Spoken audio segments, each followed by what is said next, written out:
तोहरा के छोरी हो बाहर में लागत नहीं के मन। मोहनी मूरतिया तोहरे सूरतिया देखे के करेला बड़ा मन। कहा कही गोरी हो तोहरा के छोरी हो बाहर में लागत नहीं के मन। मोहनी मूरतिया तोहरे सूरतिया देखे के करेला बड़ा मन। सहिया चहिते में गबना करहिती सजनमा घरे आ जइती।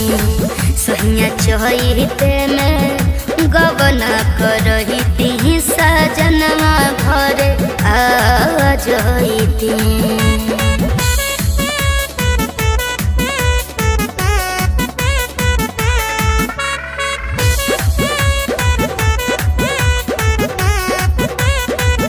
Music by Roshan Kumar.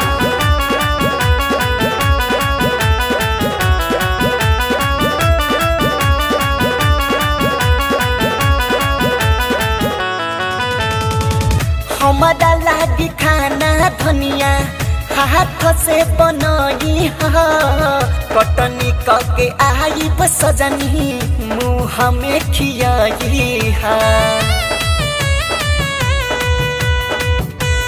एहो सुनो हो। हमारा लागी खाना धनिया हाथ से बनई कटनी कके आई सजनी मुँह में खियाई अपना चेहरा से बिना हम डोलती सजनमा घर आ जइती।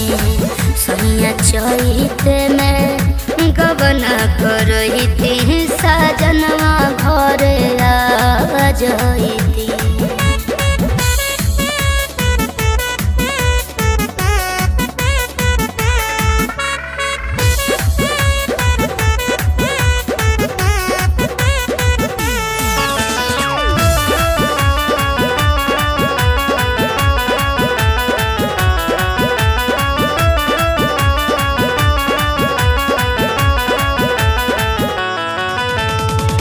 तोहरा लागी चूड़ी पायल लहिती हम तीन के हाथ से पेन्हती तोहरा अहिती जवन दिन के। ए धनी सुना हो। तोहरा लागी चूड़ी पायल लहिती हम तीन के हाथ से पेन्हती तोहरा अहिती जवन दिन के। रउआ हाथ ही से चूड़िया पेन्हती सजनमा घर आ जइती। सहिया चहिते में गबना करहिती सजनमा घर आ जइती। अरे कहा कही गोरी हो तोहरा के छोरी हो बाहर में लागत नहीं के मन। मोहनी मूरतिया तोहरे सूरतिया देखे के करेला बड़ा मन। कहा कही गोरी हो तोहरा के छोरी हो बाहर में लागत नहीं के मन।